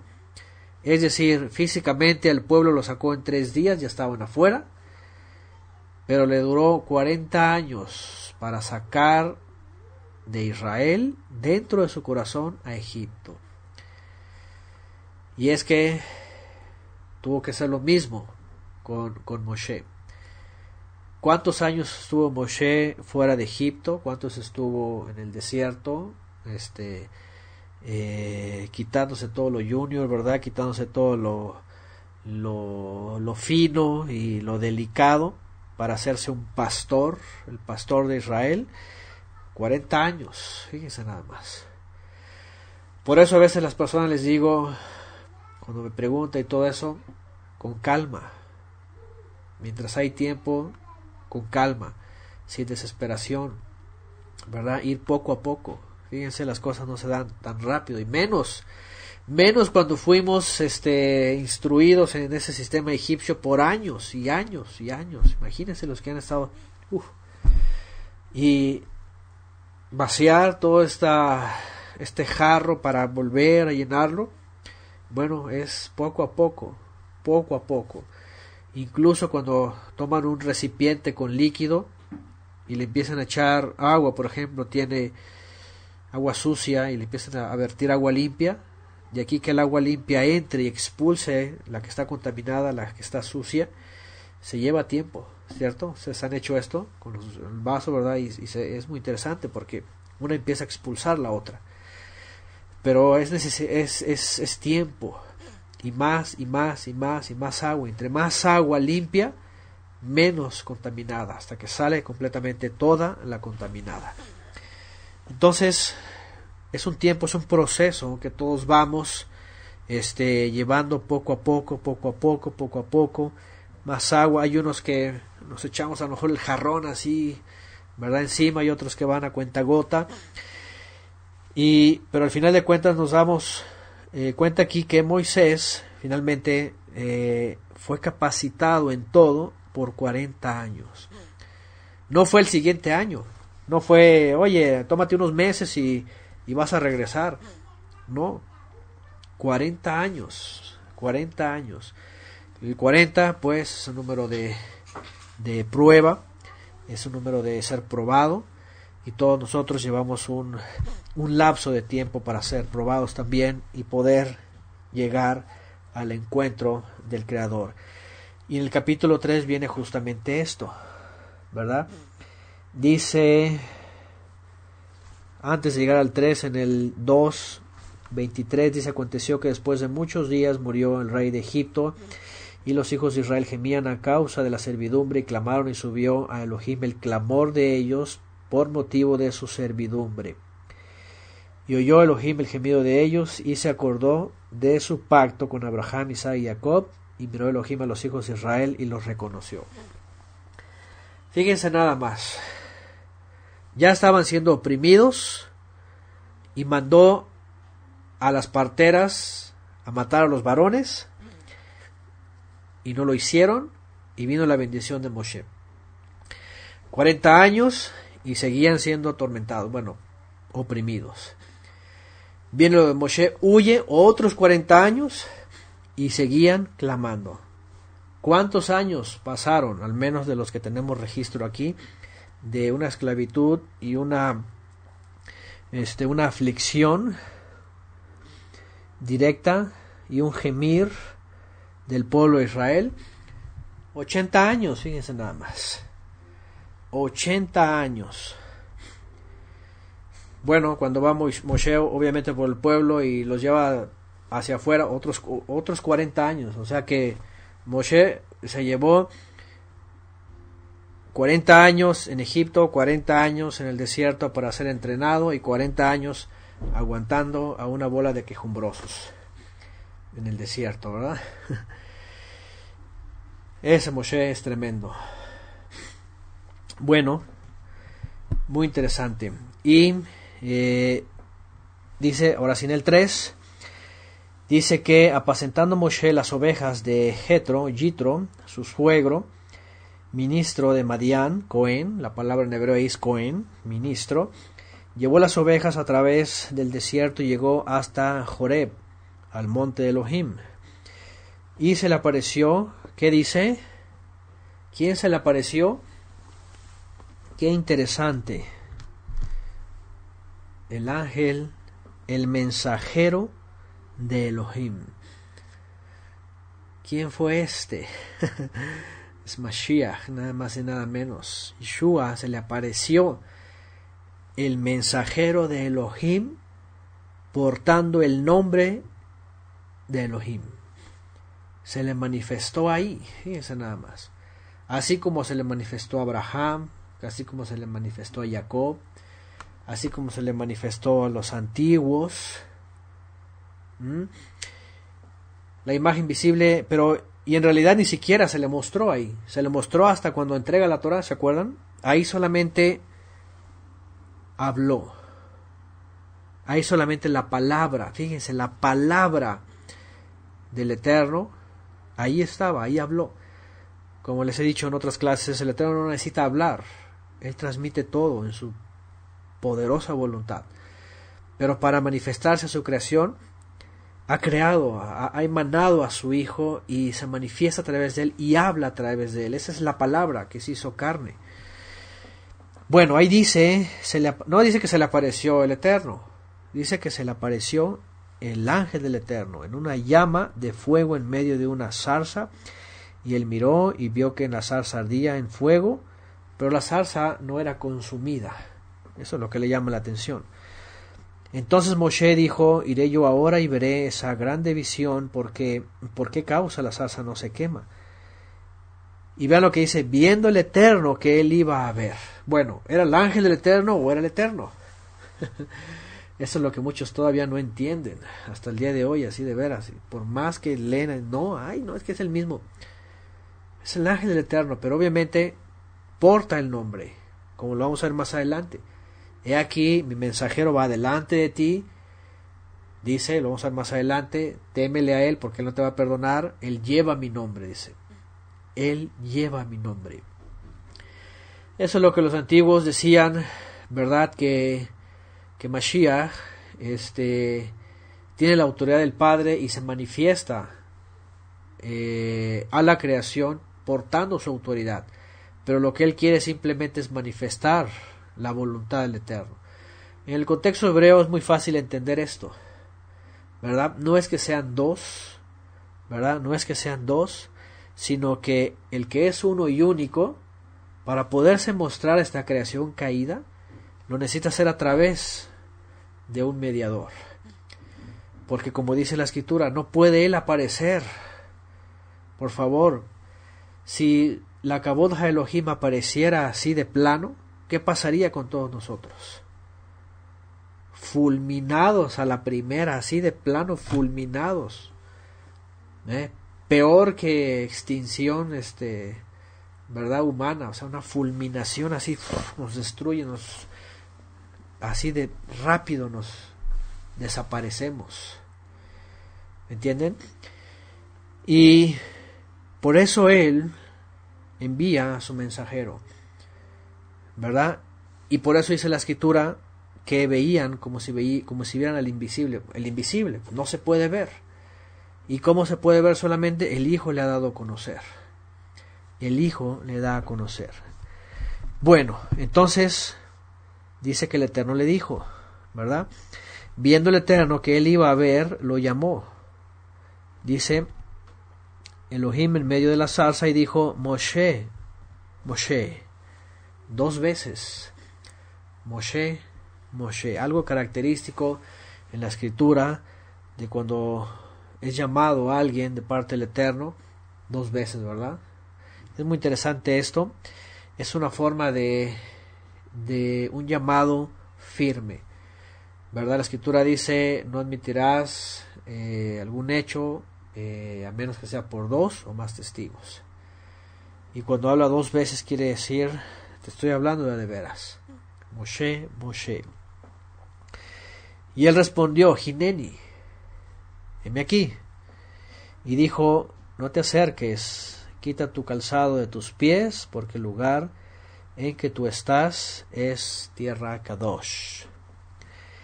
Y dijo, ¿qué dijo? Vean en el verso 6. ¿Ok? Vean el verso 6, dice, Vayomer, dice, Vayomer Anoji. Anoji, Elohim.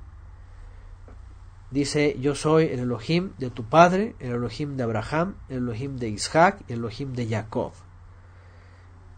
Y entonces, ¿qué pasó con Moshe?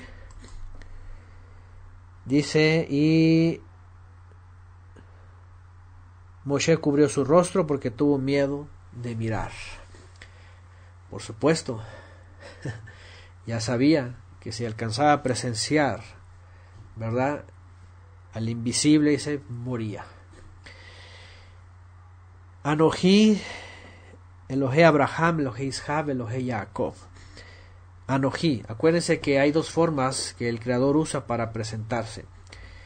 Y esto es lo que vamos a ver más adelante cuando lleguemos también al libro de Juan, ¿verdad? Porque hay Ani, hay Anoji y hay Ejie.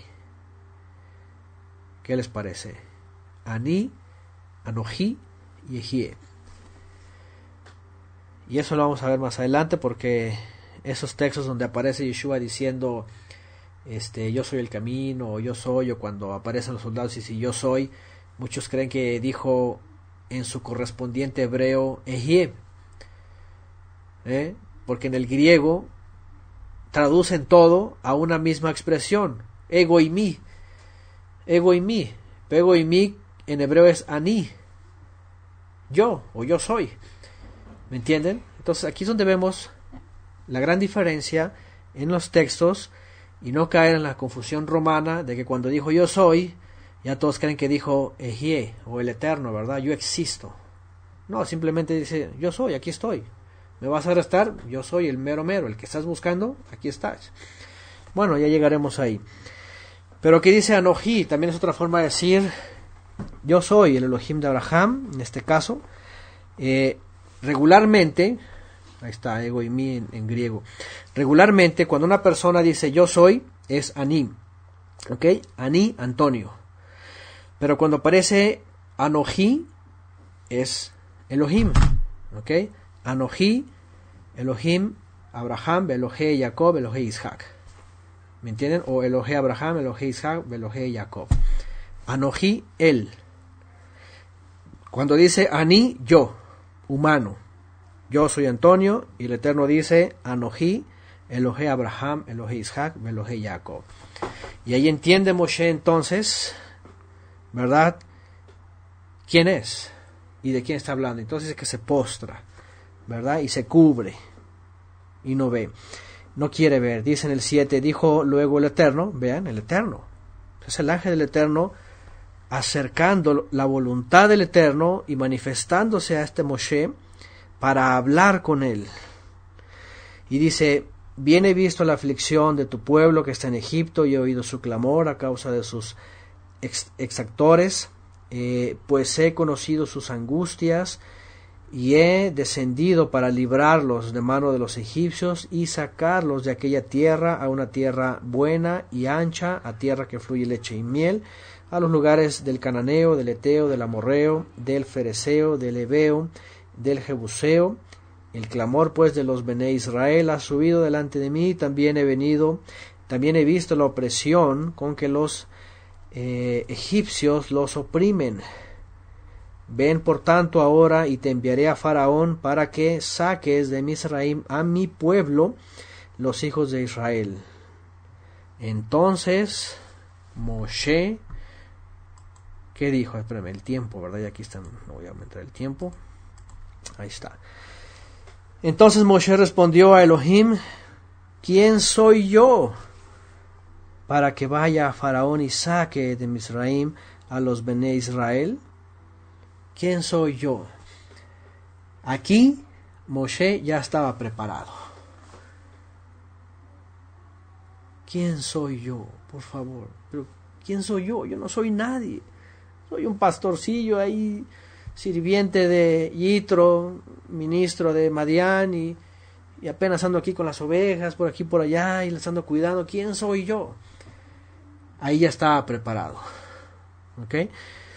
La característica idónea, yo creo que el Creador busca es esto: total humildad y total incapacidad de decir, pues, ¿quién soy yo? ¿Cómo voy a ir yo? Aquí nos damos cuenta cuando toda esa bola de predicadores y líderes por allá afuera, ve que ya, yo esto, yo lo otro, y el Señor me habló y dije, aquí estoy yo, Señor, y yo voy a ir, y todas esas cosas, cuando escuchamos eso, decimos, nada se parecen a Moshe, o sea, totalmente todo lo contrario. ¿Me han escuchado así? Cuando escuché la voz del Señor me dijo, y yo iré, y sí, Señor, y así bien, así como que muy, ¿verdad? Como que pueden hacerlo todos, sí, yo soy el elegido, yo soy el mero mero. Ahí nos damos cuenta, no, es un fracaso, va a ser un fracaso. ¿Por qué? Porque está dejando llevar por todo el ego. Por todo el ego. Y la actitud correcta aquí es humildad máxima. ¿Pero quién soy yo, oh Eterno? ¿Pero quién soy yo? Y él respondió, ve, porque yo estaré contigo. Cuando Moshe dice quién soy yo, está diciendo, yo no soy nadie y no tengo nadie que me respalde. ¿Cómo voy a ir yo delante de Faraón? ¿Qué autoridad tengo yo? ¿Quién soy yo para ir? Yo no soy nadie. Por eso el Eterno no le dice, no, tú eres esto, no le dice, tú eres el otro, no, tú estás capacitado, no, le dice, ve, yo estoy contigo. Ve, yo estoy contigo. Era lo único que necesitaba. Dice, esto te va a hacer por señal, y bueno, le viene a hablar sobre las señales que va a ser en Egipto, ¿verdad? Y al pueblo para que pudieran creer. Pero hay otra cosa más importante, ¿verdad? Dijo Moshe a Elohim aquí, que llego yo a los Bené Israel y les digo, Elohim de vuestros padres me ha enviado a vosotros, y ellos me preguntaren, ¿cuál es su nombre? ¿Qué les voy a responder? ¿Qué les voy a responder? Bueno, tú me vas a mandar, ok, voy en tu nombre, tú vienes conmigo, Pero cuando ellos me pregunten, ¿qué voy a decir? ¿Quién me ha enviado? Y aquí viene, ¿verdad? Uno de los textos que hemos citado antes para destruir totalmente todas esas doctrinas, pues efraimitas, mesiánicas y de todo tipo, que le quieren poner una fonética a las 4 letras que están expresando justamente esto, pero que son impronunciables porque no se pueden leer, sino que expresan la totalidad de lo que va a decir aquí el Creador, y andan poniéndole de todo tipo de nombres, 10, 15, 20 fonéticas de todo tipo, y creyendo que ya están en la verdadera y están invocando, quién sabe qué tantas cosas están invocando. Bueno, cada quien sabe, pero el texto es muy claro aquí. Vayomer Elohim el Moshe, dice, y dijo Elohim a Moshe, Ejie Asher Ejie. Ahí está. Okay. Aquí no viene el famoso tetragamatón. Aquí no viene Yud He Vav Hei. ¿Por qué no viene Yud He Vav Hei? ¿Por qué no viene Yud He Vav Hei? ¿Y por qué dice Vayomer Elohim el Moshe Ejie Asher Ejie? Y todavía le dice, y dijo, así dirás a los Bene Israel, Ejie me envió a vosotros. A ver, espérame tantito, aquí, ¿por qué no vienen las 4 letras? Y que ahí están todos, ¿verdad? Ahí alegando, y que aquí, que allá, y que se dice así, y 1000 maneras de decirlo, y yo ya tengo el verdadero, y si tú dices otra cosa, estás invocando al diablo, y no sé qué, y peleándose, ¿verdad? Todos, que porque ya tienen el nombre verdadero. Y resulta que en el texto hebreo no dice nada de eso, ¿ok? Sino dice, yo soy el que soy, o soy el que soy. O en el contexto hebreo, lo que dice ahí, yo existo. Soy el que soy quiere decir, soy el que existo, yo soy el único, no hay nadie más. Cuando en hebreo escuchamos esto de yo soy el que existo, yo soy, pues el que soy quiere decir, yo soy solamente yo, no hay nadie más. Nosotros provenimos de él y tenemos un origen, y algunos van a tener un fin. Y aunque algunos lleguemos a tener eternidad, finalmente tuvimos un principio en algún momento de la eternidad. Pero cuando él dice, Ejie Asher Ejie, está diciendo, yo solamente soy, yo solamente existo, no hay nadie más. Bueno, respecto a las famosas 4 letras, ¿qué pasó con eso? Bueno, que posteriormente, cuando escriben el texto, los Leviim, y lo empiezan a transcribir, desde Génesis hasta Devarim y después todos los profetas,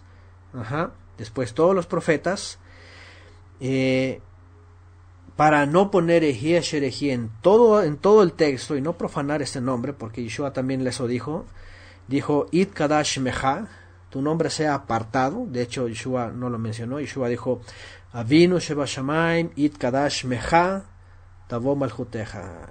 Padre nuestro que estás en los cielos, tu nombre sea consagrado, tu nombre sea apartado.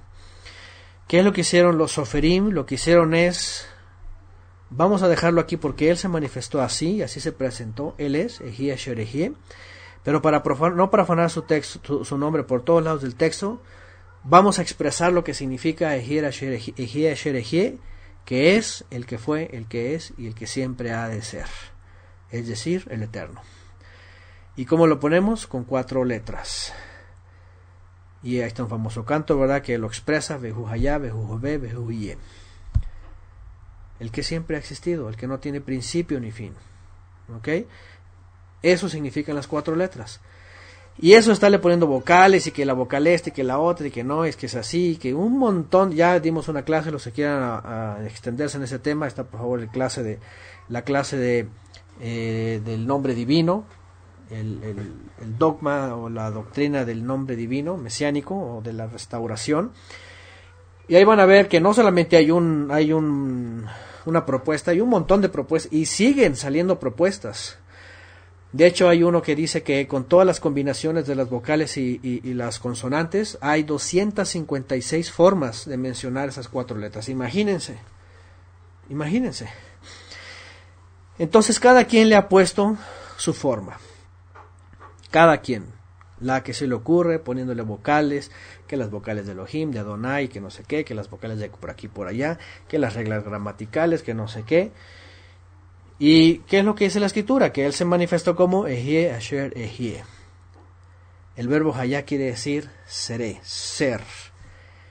Pero en hebreo, más que soy el que soy, en hebreo lo que está diciendo es yo existo, yo soy el que existo. O yo existo, yo soy el único que existo.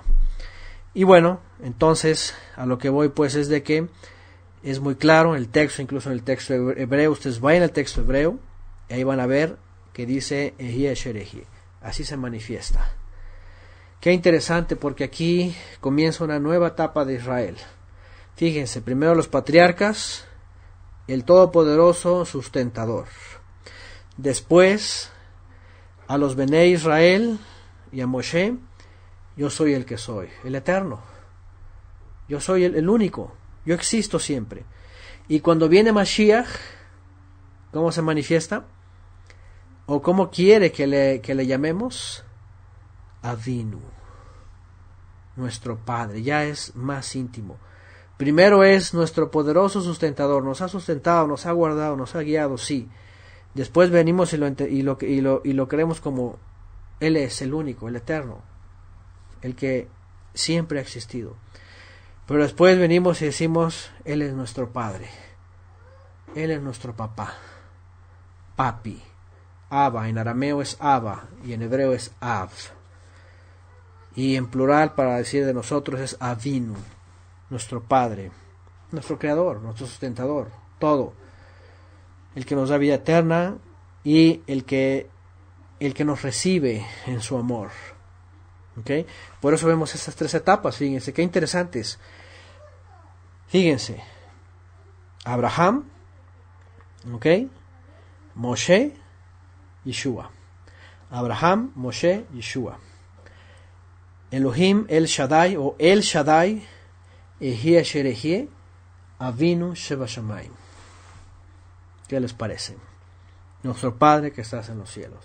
Y finalmente, bueno, ya en nuestro caso, Yeshua nos hace entrar en Él con más intimidad, más íntimos a Él.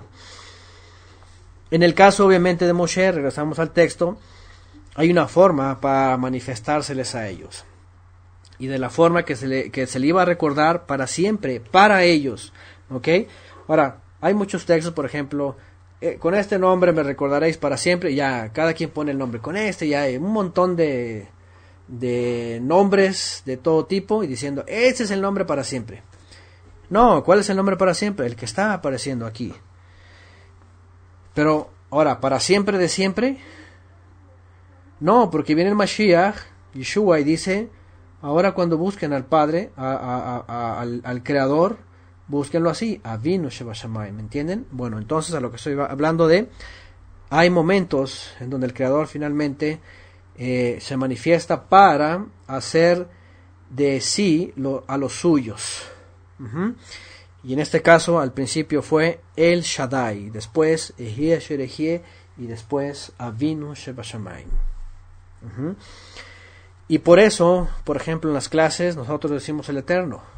¿Por qué? Porque eso significa Ehie Asher Ehie, Ehie Asher Ehie significa el Eterno, es decir, el que no tiene principio ni fin, tiene eternidad, para siempre. Pero cuando oramos, ¿qué decimos? Avinu Sheba Shamayim, nuestro Padre quiera, Padre te pedimos, nuestro Padre enséñanos, ¿me entienden? Ya es algo íntimo. ¿Ok? Lo citamos en la Escritura, el Eterno. O el Eterno Padre también. Y si queremos incluirlo todo, el Padre Eterno, Poderoso, Sustentador. Esa es la forma completa, ¿verdad? Para dirigirnos a Él a lo mejor. Nuestro Padre Eterno, Poderoso, Sustentador. Y ya, así ya lo completamos, ¿verdad? Para todo. Bueno, bien. ¿Y qué pasa después? Finalmente va, ¿verdad? Y Moshe, y aquí va a entrar obviamente otra etapa, por aquí nos vamos a quedar, porque llega el momento en donde finalmente Moshe y y es que acepta el llamado, pero así como que muy a fuerzas, muy a fuerzas. Dice la escritura que él todavía se negaba, ¿verdad? Y le dice, ve y reúne, dice. Bueno, ahí está el texto en el 15 donde dice, este es mi nombre para siempre, con él me recordará por todos los siglos, dice aquí, ¿ven? Por todos los siglos. Ser, el nombre es Ser, en hebreo el existente, el que existe. Y saben, por eso hay tanta confusión ahorita. De hecho, este movimiento, como lo dije en la clase, los que quieran saber más mi opinión sobre todas las posturas de los nombres, que a lo mejor ni siquiera han escuchado todos, hay muchos que ni siquiera que ignoran, algunos creen que nada más es como algunos grupos lo mencionan, pero no, hay una gama de movimientos que dicen tener la verdad del nombre y esa es su base. Y ese es el movimiento efraimita y mesiánico de la restauración sionista y de pueblo físico. Ya saben, ya en esa clase que dimos por ahí se llama la doctrina de mesiánica del nombre. Ahí van a escuchar mi opinión respecto a todo lo que dicen y todas las posturas. Pero bueno, no quiero más que referir que no caigamos en todas esas divisiones y debates, ¿verdad? De que quién tiene y quién no, y que si eso no es, esto es el otro. Sencillo como decir, pues Yeshua nos enseñó a dirigirnos como Avinu Sheba Shemaim, punto. ¿Ok? Ahí está quien quiera verlo, ahí está el enlace, gracias Ángelo. Doctrina mesiánica del nombre. Entonces, finalmente, ese es el nombre con el cual se iba a presentar al pueblo de Israel, y ese nombre lo conocieron, por supuesto, y después solamente usaban incluso algunas expresiones para no profanar el nombre, ¿no? Incluso que vienen dentro de los nombres, ¿no? Por ejemplo, el nombre de Joel. El nombre de Joel, del profeta Joel, trae 2 de las letras del tetragramatón. Y ahí viene todos los demás, ¿no? Yeshayahu, Ermiyahu, Yeshua, Yosef, por ejemplo, Yosef. Entonces, tanto es Ye, Yo o Ya las que se pueden conjugar. Y finalmente, pero hacen alusión, pues, a el creador de una forma, podemos decir, moderada, para no profanar su nombre. Y bueno, hay mucho más que decir, por ahí lo hablamos en esas clases. Bueno, ya al final, después, por supuesto, va Moshe, el Eterno le dice, ve y reúne a los ancianos, ¿verdad? Y diles, el Eterno, el Elohim de nuestros padres, Elohim de Abraham, de Isaac y de Jacob, me apareció diciendo, en verdad os he visitado y he visto lo que os hacen los egipcios. En verdad os he visitado. Esta es la promesa, esta es la esperanza, esta es la profecía cumplida. Antes de que muriera Yosef les dijo a los Bene Israel, ¿qué les dijo? Ciertamente Elohim os visitará, los va a visitar. Y por eso cuando aquí envía a Moshe le dice, ya llegó el momento de la visitación. Ese es el momento. Dice el 18, oirán tu voz, e irás tú y los ancianos de Israel al rey de Egipto, y le dirás otra vez. Y bueno, acuérdense que ya después los masoretas y los soferim empezaron a poner las 4 letras. Y después le pusieron las vocales. Y después la yud cambió a j en las Biblias latinas. Y todos estos cambios de todo tipo, ¿no? De hecho, Jehová es lo mismo que Jehová, más que con la J la pronunciamos aquí diferente, ¿no? Pero es la forma masoreta del siglo VII. Jehová es la forma masoreta del siglo VII. Es simplemente un invento de los masoretas. Jehová y viene Jehová, lo mismo. Pero en realidad dice, el Elohim de los hebreos me ha encontrado. Por tanto, nosotros iremos ahora camino de 3 días por el desierto para que ofrezcamos korbanot a el Eterno nuestro Elohim. Y bueno, obviamente ahí también Moshe dice, y si no me creen, Y si ponen peros y si piden señal, y bueno, le da, ya saben, la famosa vara donde la convierte en serpiente y hace milagros, y la lepra y todo esto, formas para poder enseñar que Moshe tenía esa autoridad del Creador para completar su obra, y era aquel libertador que finalmente estaban esperando. Vamos a empezar a ver de aquí en adelante, por supuesto, esta sombra de Mashiach, esta sombra en Moshe, que es el gran libertador, ¿verdad? El Mesías está mostrado en todos los personajes de la Biblia, y por supuesto, cuando hablamos de Moshe, cuando hablamos de Aarón, cuando hablamos de Yehoshua, sobre todo más, ¿verdad? Porque aquí hay dos personajes que vamos a ver, que es Moshe y es Aarón.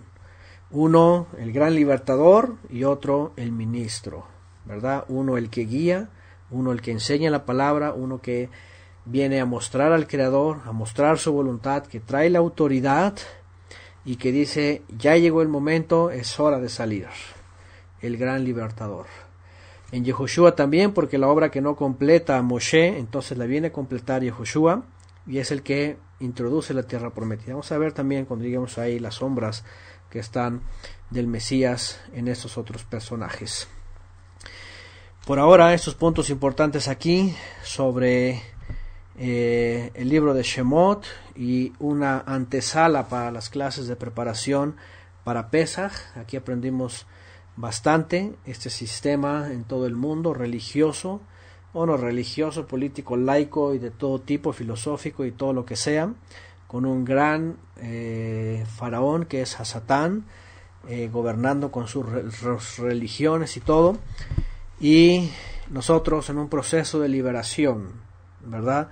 Retomando otra vez esa guía para finalmente esperar de regreso a ese gran libertador que esperamos, que es Mashiach, Yeshua, para la final liberación. Pero por ahora vamos a ir viendo estas sombras. Vamos a entrar más adelante a las plagas, y vamos a ver también lo que va a venir, o lo que viene sobre este mundo. Este mundo va a estar siendo castigado, y está siendo castigado con juicios que envía el Eterno, y todo el sistema está sufriendo, religioso, político, filosófico, económico, etcétera, etcétera, etcétera. Y va poco a poco en destrucción para el día de la gran liberación.